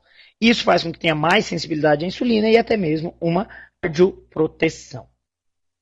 E aí, então, nós temos uma outra publicação aqui que diz o seguinte: é sim interessante você prescrever whey protein, que tem derivados da beta-lactoglobulina, para fazer com que tenha uma inibição de dipeptidilpeptidase 4, consequentemente, sugere-se que essa ativação de componentes da beta-lactoglobulina faz com que ocorra um efeito benéfico contra a diabetes mellitus tipo 2. E aí no whey protein tem só isso de benefício? Não. Ainda tem a glutamina. E a glutamina, ingerida numa proporção de até 0,08 gramas por quilograma de peso corporal dia, tem um efeito fundamental para melhorar o sistema imunológico e ainda assim uma capacidade de corrigir a disbiose, gerando mais vitalidade intestinal. No entanto, se nós tivermos glutamina para paciente hospitalizado, para sepse, queimadura, terapias com glicocorticoide, podemos pensar em uma taxa de até 0,2 gramas por quilograma de peso corporal dia de glutamina. E se estivermos falando em atletas, aí a quantidade pode ser de até 0,3 gramas por quilograma de peso corporal dia. E a indicação principalmente para maratonistas, ultramaratonistas, triatletas. E aí a indicação de glutamina é um pouco maior do que para a vitalidade de trato gastrointestinal. E o artigo que justifica a prescrição de glutamina para a microbiota intestinal, Agradeço aqui ao professor Pedro Bastos, de Portugal, que me enviou esse artigo. E aí tem aqui, então, a barreira intestinal em detrimento da ingestão de glutamina. E aí os autores aqui sugerem que, quando tem uma taxa de ingestão de glutamina considerável, né, que é uma glutamina que é exógena e não produzida dentro do organismo, essa taxa de produção de glutamina é absorvida, né, aqui do lúmen, a glutamina absorvida, aumenta a força de tight junction e, por sua vez, impede a passagem paracelular de compostos. Então, talvez seja fundamental a prescrição de glutamina numa proporção de 0,08 gramas por quilograma de peso corporal para diminuir essa passagem paracelular. Bom, agora, gente, nós já estamos aqui a 1h25 na nossa aula e eu gostaria de deixar esse recadinho aqui. Eu adoro essa imagem, eu recebi ela no Instagram e eu coloquei na aula porque, estudando para a aula de hoje, eu me deparei com uma publicação de 2015, uma publicação muito recente, de uma das pessoas que eu mais respeito no mundo da ciência, que chama Alessio Fasano. E aí eu gostaria de começar a falar agora para vocês um pouquinho de glúten, e de por que prescrever alimentos sem glúten, e por que se preocupar em suplementos que não tenham glúten, suplementos que sejam gluten free. E aí, é mais ou menos assim: querido glúten, a vida tem altos e baixos.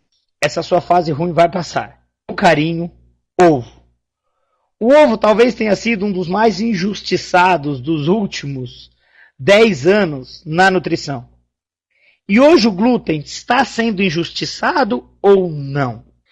Eu acredito que não. E acredito que essa cartinha, ovo, não esteja correta. Porque eu acredito sim que o glúten é um grande vilão. Desde essa publicação de 2011, do Dr. Alessio Fasano, o diretor do Hospital de Gastroenterologia Pediátrica da Universidade de Harvard, em que ele traz a relação da zonulina com uma alteração de membrana celular, podendo levar a um processo inflamatório, doença autoimune e até mesmo câncer. E aí o Dr. Alessio Fasano traz essa relação do componente, um fragmento do glúten. Esse fragmento pequeno, a gliadina, que a gente pode observar aqui do lado esquerdo da imagem.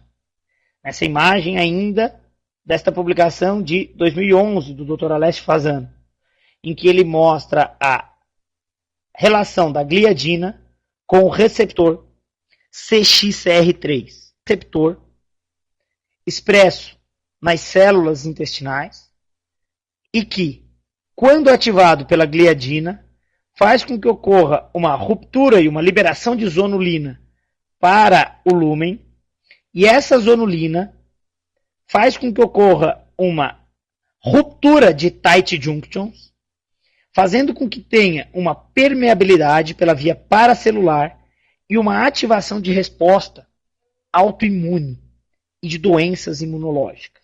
E isso já está relatado em outras publicações que não são do Dr. Alessio Fasano. Esta publicação de 23 de dezembro de 2014, que traz a sensibilidade ao glúten do indivíduo não celíaco. Sensibilidade ao glúten de indivíduo não celíaco. É isso, gente. Precisamos prescrever suplementos que tenham ausência de glúten. Talvez isso seja fundamental. E aqui, o meu sincero agradecimento ao Dr. Pedro Bastos, ao Dr. Henrique Freire, ao Dr. Fábio Santos, a minha amiga querida Débora Valadão, e aqui eu estou, e esse que aqui está no colo, a filhinha do Dr. Fábio, e esse sim, no meu ponto de vista, um dos maiores pesquisadores do mundo, Dr. Alessio Fasano. Ele que trouxe essa publicação que mostra essa relação de alteração de permeabilidade, e a ele eu dedico hoje o Dia do Nutricionista, e agradeço por nos trazer essa informação tão importante de alteração de permeabilidade e reação de doenças imunológicas e até mesmo câncer, doença autoimune. E aqui uma outra publicação do dia 6 de dezembro de 2013, que mais uma vez traz a relação de sensibilidade ao glúten de indivíduo não celíaco. Então que nós, nutricionistas, possamos atuar na ciência da nutrição, gerando saúde E talvez gerar saúde seja restringir aqueles indivíduos que apresentam sensibilidade ao glúten e não são celíacos, esses indivíduos que têm desordens do funcionamento do trato gastrointestinal devido à ingestão de glúten ou talvez de gliadina. E aqui nós estamos falando de outra publicação, a publicação de maio de 2013, do Journal Americano de Gastroenterologia, talvez um dos journals de maior fator de impacto na ciência médica de gastroenterologia, mostrando sim essa sensibilidade, mesmo o indivíduo não sendo celíaco. E aí, eu queria finalizar a minha aula dizendo a vocês o seguinte: esse é o cara. E essa publicação, de agosto de 2015, essa publicação deste mês, do mês de aniversário do nutricionista, esta publicação na Nature, de gastroenterologia e de função hepática, publicada online, a versão impressa ainda nem saiu dessa revista. E quem é o autor da publicação? Tá aqui, ó. Alessio Fasano. O cara. O que ele traz? Manifestações extraintestinais de doença celíaca. E será que essas manifestações extraintestinais são só da doença celíaca ou talvez sejam da sensibilidade ao glúten do indivíduo não celíaco? Estas manifestações extraintestinais desta publicação de 11 de agosto de 2015, o nosso presente, o presente do Dia do Nutricionista, o presente que nós estamos agora recebendo em casa, que esses 3.500 privilegiados de assistir essa aula, que estamos aqui compartilhando, e a minha felicidade de compartilhar com vocês não tem tamanho. De poder mostrar que nós temos evidências extraintestinais de intoxicação por um componente derivado de trigo, que pode alterar a permeabilidade intestinal e levar a desordens tiroidianas, pancreáticas, cerebrais. E aí, como palavras-chave dessa publicação, eles mostram aqui que desordens relacionadas até mesmo à osteoporose, anemia, dermatite hiper, essa parecida com uma herpes de pele, essa dermatite, componentes que podem influenciar na qualidade de pele, alterações do sistema nervoso central. E eles trazem aqui como doenças relacionadas à imunidade. E eles pesquisaram artigos publicados desde 1985 até 2015 para chegar a essas conclusões. Utilizaram como palavra-chave doença celíaca, característica extraintestinal, doenças autoimunes, diagnóstico, doença sistêmica. Usaram como palavra-chave tudo que possa estar relacionado a doença celíaca, em artigos publicados de 1985 a 2015. Ou seja, estamos falando de uma revista publicada este mês, num journal de mais fator de impacto possível, o maior fator de impacto possível da Nature, de gastroenterologia. E aí eles estão mostrando desordens extraintestinais do consumo indiscriminado de trigo, de doença celíaca. E aí eles trazem uma tabela magnífica, onde eles colocam se a prevalência dessa alteração é comum, ou se ela é incomum, ou se ela é rara, ou se ainda não está associado claramente essa relação com a doença. E aí essas manifestações extraintestinais que podem ser avaliadas como sinais patognomônicos do nosso paciente, nós temos anemia como uma alteração extraintestinal comum nessa alergia, nessa alteração derivada do glúten. Essa manifestação comum, anemia. Nós temos aqui artrite comum, dermatite, e essa dermatite específica, semelhante a uma herpes, que é incomum, mas pode ocorrer em alguns indivíduos. Psoríase, eczema de pele, autismo, esquizofrenia. É um pouco incomum, mas pode ocorrer. Nós temos relações como hepatite, isso como sendo uma coisa comum, doenças cardiovasculares, que ainda precisa ser esclarecido bem essa ligação. Nós temos neuropatias como uma característica comum, neuropatia periférica como uma característica comum, uma desordem associada e caracterizada como comum, pancreatite, alterações dos dentes. Essa alteração do dente como uma característica incomum, mas que pode ocorrer e que nós vamos visualizar agora. Então, olha que interessante. Alteração extraintestinal, uma alteração de osteoporose relacionada ao consumo indiscriminado de glúten. Uma doença celíaca, uma manifestação extraintestinal, a osteoporose. E essa é a imagem deste artigo publicado este mês, como presente do Dia do Nutricionista. E esse foi o que mais me impactou. Essas bolinhas na pele, semelhantes a umas bolinhas de herpes, que podem aparecer em muitos de nossos pacientes e dificilmente a gente faz uma associação a glúten.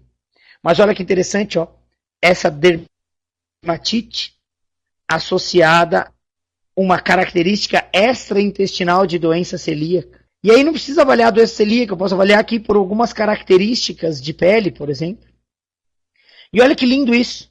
Nós temos pacientes que têm recorrência de aftas, saburra lingual, olha aqui a língua saburrosa. Essas manifestações, efeitos orais de uma sensibilidade a glúten. Um dente, olha essas alterações de dente relacionadas a alergia a glúten. É isso, gente. Esse era o meu recado para vocês e esse é o presente principal de todos. Talvez nós estejamos passando com vários pacientes com isso e eles comem trigo todos os dias de uma forma crônica e absurda. Então talvez essa frasezinha aqui, ó, essa frase que eu comecei essa apresentação aqui, talvez devamos substituir o trigo e esse pãozinho de cada dia por raiz. E aqui vou parafrasear o meu amigo Gabriel de Carvalho, que num domingo desses, pelo Periscope, disse o seguinte: ninguém morreu porque nunca comeu inhame e cará. Por que morreria se não comer o trigo?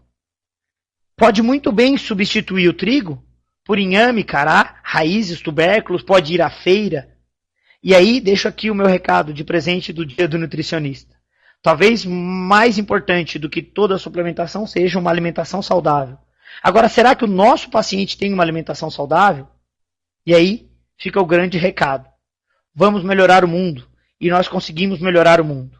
Peço que todos agora postem uma foto com a hashtag Vamos Melhorar o Mundo. Viva Vitafor! Que eu vou, para cada foto, agradecer imensamente a todos vocês. Obrigado a Cássio, obrigado Vitafor, obrigado Débora e obrigado aos mais de 3.500 inscritos nessa aula. Obrigado pela confiança, obrigado por acreditar nesse nutricionista que todos os dias estuda para que possa cada dia mais melhorar a vida do outro. Vamos melhorar o mundo. Peço que agora deixe o seu recado, o seu oi, o seu beijo, o seu abraço, o seu parabéns. Até porque responder 3.500 perguntas eu não vou conseguir em 15 minutos. Então deixe agora o seu recado, deixe o seu recado de muito obrigado por essa profissão e muito obrigado por poder melhorar a vida das outras pessoas. Fiquem com Deus. Um abraço.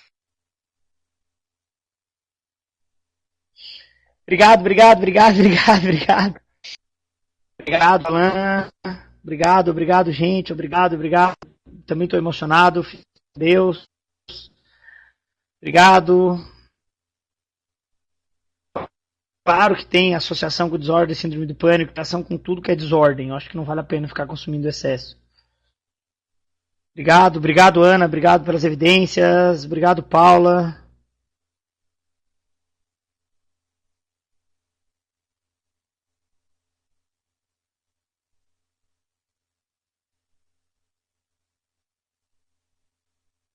Não ouvi falar, Paulo, desse negócio aí, mas posso ler sobre isso, nunca ouvi falar. Obrigado, obrigado a todos, obrigado pelos parabéns. Gente, sigam @VitaForNutrientes. Vai lá e siga @VitaForNutrientes. Coloquei aí, ó, @VitaForNutrientes. Segue lá e direto a gente posta lá algumas coisas legais para vocês. Obrigado, obrigado pela aula, muito obrigado, obrigado a todos, obrigado Rosinha. Suplementar somente DHA é mais benéfico para a cognição? Se sim, quanto seria? Sim, Juliana, pelo menos 600 miligramas dia de DHA. Pelo menos 600 miligramas dia de DHA, tá bom? Obrigado, obrigado, obrigado, obrigado, obrigado a todos, obrigado. Oi, Cris. Parabéns, obrigado, obrigado, aula maravilhosa, obrigado, obrigado. Gente, eu estou muito feliz.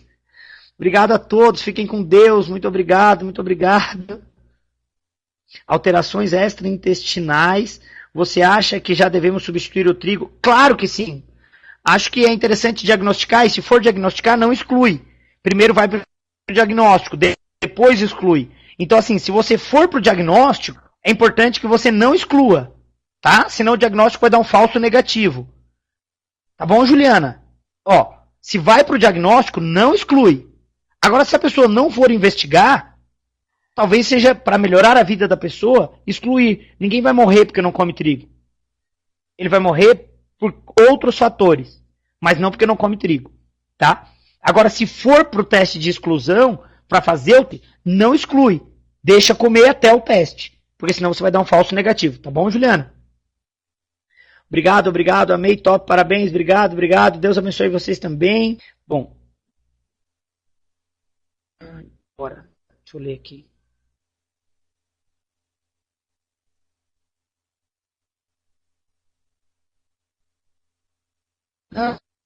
Se aumentássemos a quantidade de lipídio proporcionalmente ao carboidrato, isso não poderia afetar a captação de glicose, podendo gerar resistência à insulina, e esse lipídio não for ômega 3? Parabéns pela aula. Sim, eu acho que tem que diminuir carbo, tá? Acho que tem que fazer low carb. Bom, gente, aproveitando a grande quantidade de gente que está aí ainda, gostaria de dizer que a Vitafor tem um trabalho orientado por mim de geração de demanda, de visitação em vocês. Então, se vocês quiserem receber um nutricionista que vai visitá-lo para mostrar o que a gente tem de novidade, para poder ter um contato comigo também, porque elas têm um contato direto comigo, vocês podem solicitar isso. Aí é só você mandar um e-mail ou dentro do Instagram, do próprio Instagram da Vitafor, vai lá em @VitaforNutrientes e lá você solicita uma visita ao seu consultório, ao seu ambulatório, para que o nutricionista possa visitá-lo. Tem visitadora no Brasil inteiro. Então, se eu não conseguir tirar todas as dúvidas, vai lá no Instagram e solicita uma visita no seu consultório, que uma nutricionista vai visitar você, tá bom? Vamos lá. Parabéns, parabéns, parabéns, obrigado, professor, parabéns, valeu, obrigado, obrigado pela profissão, obrigado, obrigado, obrigado, obrigado, obrigado, magnífico, muito obrigado, gente, estou muito feliz. Obrigado, gratidão. Gente, eu que estou muito feliz por vocês estarem aí, que bom que vocês gostaram. Obrigado mesmo, fico sem palavras aqui, estou todo arrepiado, obrigado. Quanto de colina? Eu acho que não é quanto de colina para microbiota saudável, é quanto de microbiota saudável para depois poder prescrever colina. Colina não melhora a microbiota saudável que não degrada a colina, tá bom? Obrigado, galera de Natal, fiquem com Deus.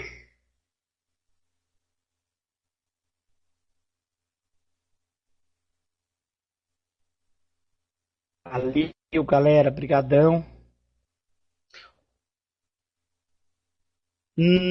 Não, o óleo de cártamo apresenta benefícios semelhantes ao óleo de coco na função.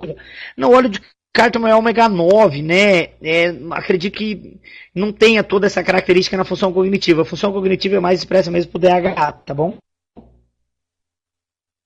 Sim, Tatiana, sim. Principalmente mega DHA, tá bom? Principalmente DHA.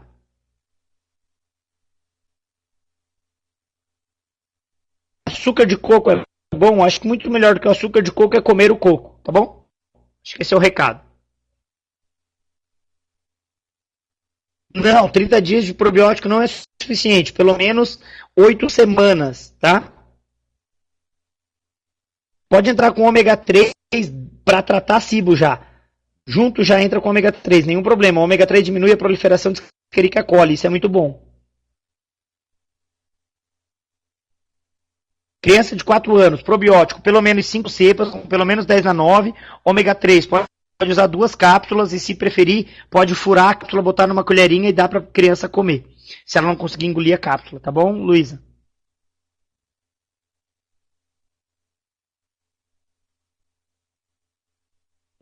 Não entendi o que, que a Isa está perguntando, se o teste genética der negativo do glúten. Não sei que teste é esse, não sei, então assim, não consigo te responder. O de whey no diabetes mellitus é pelo menos 20 a 30 gramas ao dia. Não depende do horário, tá? Mas o ideal é que seja um whey que não tenha sucralose e que não tenha corante nem adoçante. Se você puder usar um whey que não tenha corante nem adoçante, é muito mais recomendado.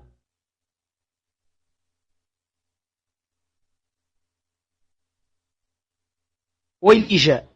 Com certeza posso fazer comentários sobre o kefir, sim. O kefir é uma boa fonte de prescrição de probiótico, sim. Se ele for cultivado em água com açúcar mascavo, melhor ainda. E o único problema é que algumas pessoas apresentam um desconforto muito grande. Aí uma sugestão, se for usar kefir, é que você possa até mesmo inativá-lo.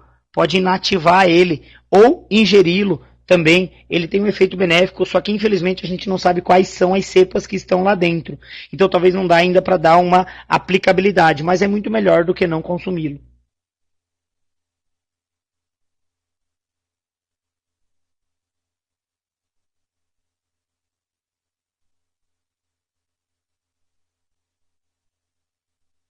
Se eu acho seguro uma prescrição. Bom, é uma prescrição médica, né? Eu não gostaria de me intrometer em prescrição médica, né? Quanto à segurança, também acho que depende do profissional que está acompanhando. Acho que é muito mais individualidade bioquímica do que uma prescrição indiscriminada para todo mundo. Mas se aí tem um acompanhamento, tem uma prescrição, acho que aí vale a pena avaliar a prescrição. Tá bom, Andréia? Não sei te responder, porque eu não sei o caso do paciente, não sei quem é o paciente, nem como é esse paciente, tá bom?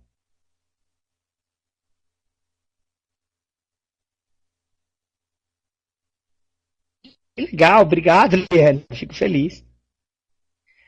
Nath, obrigado. A Nath foi minha aluna na graduação.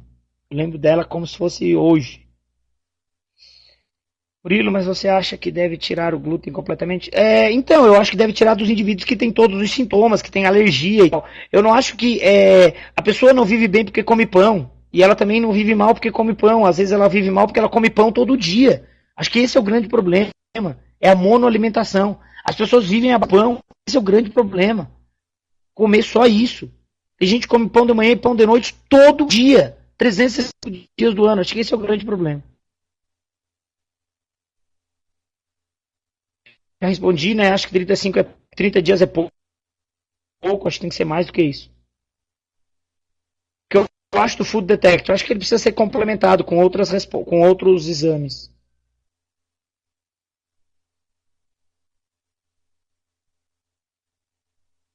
Quanto eu acho ideal de glúten? Eu acho que glúten é para quem tolera. Para quem não tolera, não tem que comer.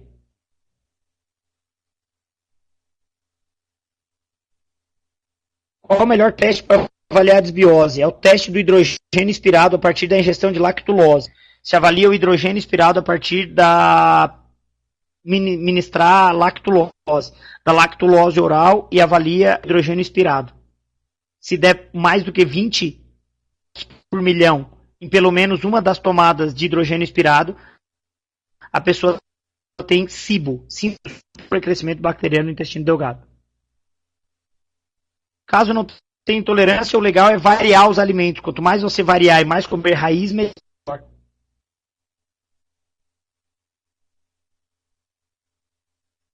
O que falar dos peixes enlatados? É algo que seja enlatado em óleo e que você jogue o óleo fora, porque aí ele pode ir o metilmercúrio, que pode contaminar. Então, se for enlatado, que seja um enlatado em óleo e de preferência que seja sardinha, porque quanto menor o peixe, menor a contaminação de metilmercúrio. Bom?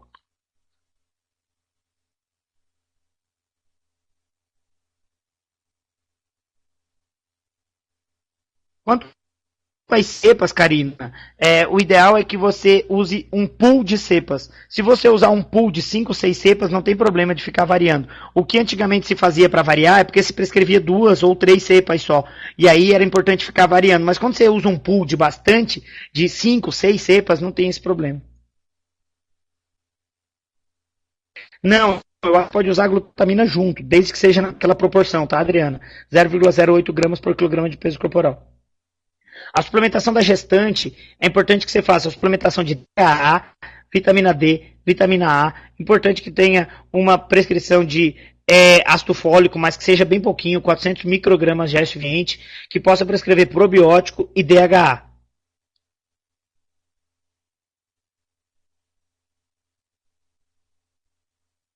Obrigado, Bruna. Nossa, fiquei tão feliz agora, cheguei a ficar emocionado. Vamos melhorar o mundo mesmo. Eu vou olhar todas as fotos agora, gente. Postem as fotos que eu vou olhar todas. Pode usar junto a glutamina, pode usar pouquinho, não tem nenhum problema.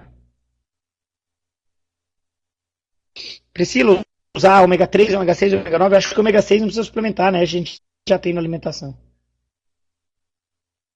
Oi, Carol. Obrigado, Carol. Eu que fico feliz, gente. A Carol trabalha junto comigo. A Carol é um anjo.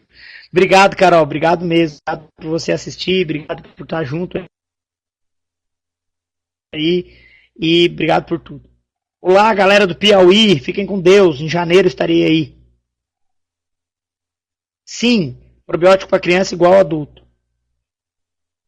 E a sardinha, como ômega 3? Acho que é ótimo. Sardinha como ômega 3 é igual andar de Fusca. É muito bom, só que tem cheiro de gasolina. E não tem ar-condicionado nem direção hidráulica. Você poderia usar um Gol com direção hidráulica e tal. Talvez você fique com menos cheiro de gasolina. Eu particularmente adoro comer sardinha, né? Acho uma excelente fonte. Mas ele tem um desconforto do gosto. Tem pessoas que não gostam. Ômega 3 para criança, tudo depende do que você prefere, né? Se você quiser uma capacidade cognitiva muito boa, o ideal é que você trabalhe aí com pelo menos de 200 a 600 miligramas de DHA. Obrigado, Fernanda. Obrigado a todos. O que eu acho do óleo de coco para cozinhar? Acho que existem outras fontes de óleo para cozinhar. Eu, particularmente, aqui em casa, uso azeite de oliva. Glúten pode ser ingerido a partir de qual idade? Olha, se a criança tiver sensibilidade, a partir de 1 ano, nenhum problema. Eu acho que kefir todo dia até é bom para quem é adaptado. Como inativar o kefir? Com água quente. Coloca na água quente e depois toma. Um chá. Que legal, legal, Sabrina, legal, fico feliz. Então, Tati, exatamente isso. Ele é legal, mesmo produzindo insulina, porque ele tem aquela ativação lá de glucagon-like peptídeo, peptídeo YY e CCK. Ele tem a ativação dos três, e por isso ele tem um efeito bem interessante, tá bom? Legal o comentário e é bem isso mesmo. Tati Bolelli, tá? Bem isso mesmo. Bom, Letícia, você está perguntando para mim, né? Eu acho que é assim, a manipulação é interessante quando você tem uma aplicabilidade distinta. Quando você pensa em doenças autoimunes, quando você pensa em câncer, quando você quer individualizar o paciente, quando você tem algumas cepas novas no mercado, quando você pode usar uma quantidade maior, aí eu acho interessante sim.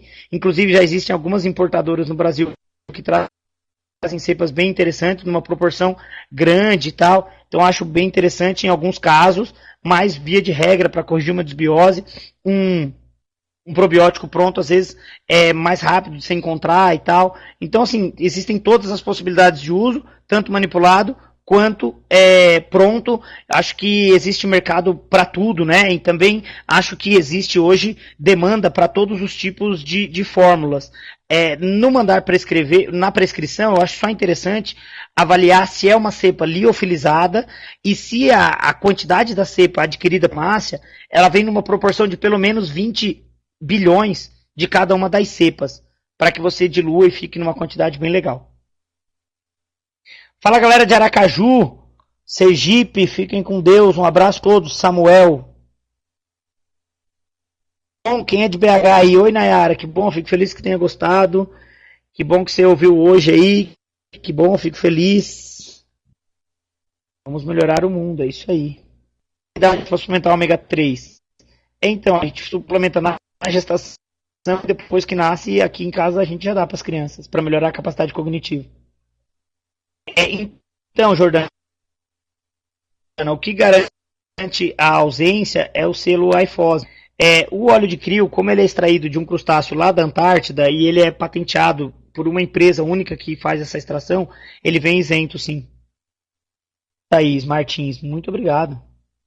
Então, as evidências não são ainda muito claras no Alzheimer, né? Como tudo no Alzheimer, não é claro. Mas eu acho que é melhor prescrever do que não. Oi, Karina. Não sei, Karina. A resposta é não sei. Acho que não. Acho. Para vegetariano, você pode usar o ômega 3 de alga. Existem umas algas que tem ômega 3 de alga. É uma possibilidade, tá bom, Larissa? Cara, eu não vou dar conta de responder tudo. Agradeço imensamente aí todas as perguntas. Fico feliz demais. Oi, Jaque, tudo bem? Estou aqui. Ei, meus alunos também. Viva nós, nutrição. Parabéns, obrigado, Jaque. Tudo de bom, fica com Deus. A Jaque trabalha lá na Estruturador. Obrigado, Jaque. Obrigado por você estar aí. Um abraço para todo mundo. Um abraço para todos os alunos que não devem me conhecer mais, né? Porque eu já saí daí em 2012. Então já nem sabe mais quem eu sou. Mas eu já estive aí, já fui professor e trabalhei junto com a Jaque muito tempo. Aliás, eu que contratei, que fiz essa excelente contratação para a Estácio. Fica com Deus, Jaque. Manda um abraço para todo mundo aí. Obrigado. Não consigo mais responder. Fiquem com Deus. Vamos melhorar o mundo. Bate uma foto aí, Jaque, com todo mundo e posta agora lá com a hashtag, tá bom? Fiquem com Deus. Um abraço. Tchau, tchau.